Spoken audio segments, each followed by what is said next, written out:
আয়কর রিটার্ন দাখিল সহ করদাতাদের সব ধরনের সেবা দিতে ৩ নভেম্বর থেকে শুরু হয়েছে আয়কর তথ্য সেবা মাস।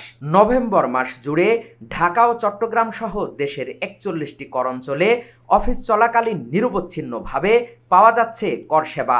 মঙ্গলবার রাজধানীর কর অঞ্চল ৪-এ গিয়ে উৎসবমুখর পরিবেশে মানুষকে কর দিতে দেখা যায়। তবে আয়কর রিটার্ন দাখিলের সময় বাড়ানো সহ কয়েকটি দাবি করেছেন করদাতারা। আমাদের সরকারি চাকরিজীবীদের তো এবার অনলাইনে দিতে বলেছে, তো এখানে যদি একটা অনলাইনে বুথ থাকতো তাহলে আমরা সুবিধা হতো, কারণ জমা দিতে যে আমরা কিছু সমস্যা ফেস করছি, যে এটা হচ্ছে না বা এটা পারছি না, তো সেই রকম কোনো হেল্প আসলে এবার এখানে নাই।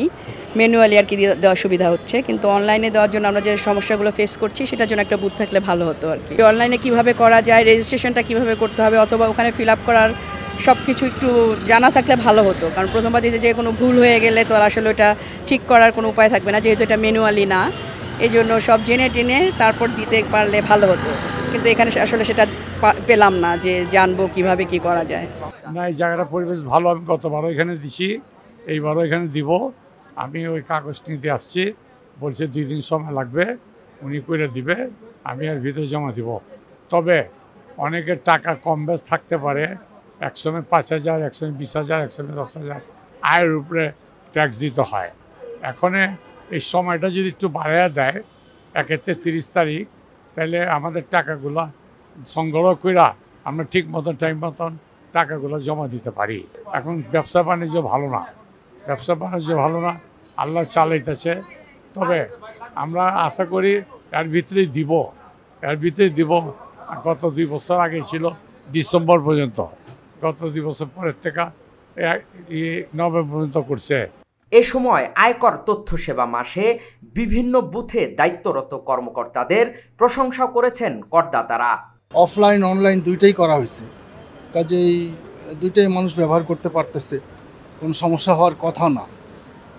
তবে এই ফরম্যাটটাকে আরেকটু সিম্পলিফাইড করা যায় কিনা, এই ব্যাপারে যারা এই ব্যাপার জড়িত তাদেরকে আমি অনুরোধ জানাবো যে আমাদের যে করের যে ফরম্যাটটা, এটাকে আরও সিম্পলিফাই করা যায় কিনা, কারণ এটা ফিল করতে গেলে একটু অনেক জায়গাতেই জটিলতা মনে হয়েছে আমার কাছে। রিটার্ন গ্রহীতারা জানান, করদাতারা যাতে কোনো প্রকার জটিলতায় না পড়েন সেজন্য প্রতিটি বুথে দায়িত্ব নিয়ে সেবা দিচ্ছেন তারা। একটা মানুষকে রিটার্ন দিতে হলে তার আগে একটা টিআইএন নাম্বার থাকতে হবে, ট্যাক্স আইডেন্টিফিকেশন নাম্বার, তাকে আমরা আইডেন্টিফাই করতে পারি। এরপরে হচ্ছে এখন রিটার্ন দেওয়ার জন্য এবছর 2টা সেক্টর উন্মুক্ত। কেউ অফলাইনেও দিতে পারবে, মানে সরাসরি রিটার্ন ফর্ম পূরণ করে জমা দিতে পারবে তার সম্পদ, আয় ব্যয়ের বিবরণী, এবং কেউ চাইলে ঘরে বসে অনলাইনেও দিতে পারবে। সেটা এবার খুব সুন্দরভাবে উন্মুক্ত করে দেওয়া হয়েছে, যেখানে আপনাকে কোনো ডকুমেন্টও সাবমিট করতে হবে না। এবছর খুবই স্বতঃস্ফূর্তভাবে আমরা পাচ্ছি, এবং অফলাইনের তুলনায় অনলাইনে আমাদের প্রতিদিন জমা বেশি পড়তেছে। এখনো পর্যন্ত আমরা যথেষ্ট রেসপন্স পেয়েছি, এবং আমাদের একটা অনলাইন টিম সবসময় সাথে কাজ করতেছে। যদি কেউ কোনো জটিলতায় পড়ে তাদেরকে সার্বক্ষণিক সহযোগিতা করা হচ্ছে ফোন কলের মাধ্যমে। করদাতারাও অনেক ভালো সুবিধা নিতে পারছে এখান থেকে। করদাতাদের আর হয়রানি বা কষ্ট করে আমাদের বুথে আসতে হচ্ছে না, ওনারা বাসায় বসে অনলাইনে রিটার্নটা সাবমিট করতে পারছে। এ থেকে আমাদের মনে করেন যে করদাতার সংখ্যাও অনেক বেড়ে যাচ্ছে, তাছাড়া রাজস্ব আদায়টাও অনেক ভালো হচ্ছে আর কি। আশাবাদী যে অলরেডি টার্গেট পূরণ হবে। টার্গেট পূরণটা বেসিক্যালি আমাদের লাস্টের দিকে একটা হিসাব হয়, তো দেখা যায় যে 30শে নভেম্বরের মধ্যে আমাদের একটা টার্গেট ফুলফিল আপের একটা হিসাব হয়, তখন আমরা বলতে পারবো।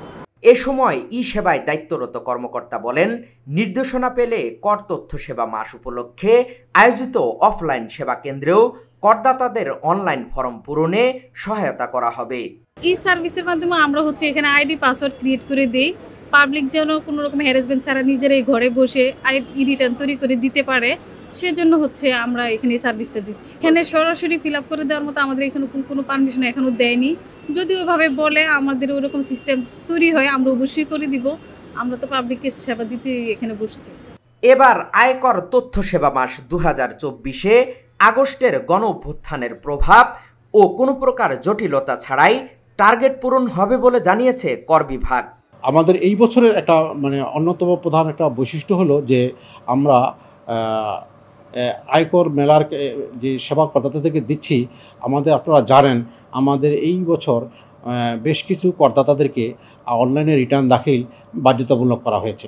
বিশেষত ঢাকা, গাজীপুর, নারায়ণগঞ্জ সিটি কর্পোরেশনের সরকারি কর্মকর্তা, অল তফসিলি ব্যাংকের কর্মকর্তা এবং কতক বহুজাতিক কোম্পানি, তাদেরকে রিটার্ন তাদের বাধ্যতামূলক করা হয়েছে অনলাইনে দেওয়ার জন্য। আমাদের রিটার্ন প্রায় 2,75,000, 2,74,000 সামথিং অদ্যবধি এখন পর্যন্ত আমাদের অনলাইনে রিটার্ন দাখিল সম্পন্ন হয়েছে এবং এটা আমাদের গত কয়েকদিনের, এবং আমরা আশা করি এই বছর আমরা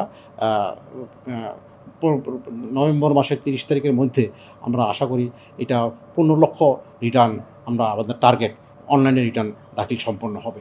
রাজস্ব প্রশাসন এবং নীতিমালায় এবং পুরো রাজস্ব ব্যবস্থাপনায় একটা খুব শীঘ্রই একটা ইতিবাচক পরিবর্তন আসবে। তো পরিবর্তনটা সমস্যা আমাদের এই বর্তমান অন্তর্বর্তীকালীন সরকার 5ই আগস্টের পর আসছে। আগস্ট, সেপ্টেম্বর, অক্টোবর মাত্র 2 মাস অতিক্রান্ত হয়েছে। পরিবর্তন কিন্তু 2 মাসের মধ্যেই এই এত বড় রাজস্ব প্রশাসন ব্যবস্থায় পরিবর্তন 2 মাসের মধ্যে হয়ে যাবে না, এবং আমাকে সেটাকে দৃশ্যমান করতে আপনার আরও সময় দরকার হবে। একটু সময় দেন, আপনারা দৃশ্যমান পরিবর্তন দেখতে পাবেন। অতীতের মতো আয়কর রিটার্ন দাখিল উপলক্ষে মেলা না হলেও আয়কর প্রাপ্তিতে এর কোনো প্রভাব পড়ছে না বলে মনে করছেন জাতীয় রাজস্ব বোর্ড কর্মকর্তারা। হাকিম মাহি, ঢাকা জার্নাল।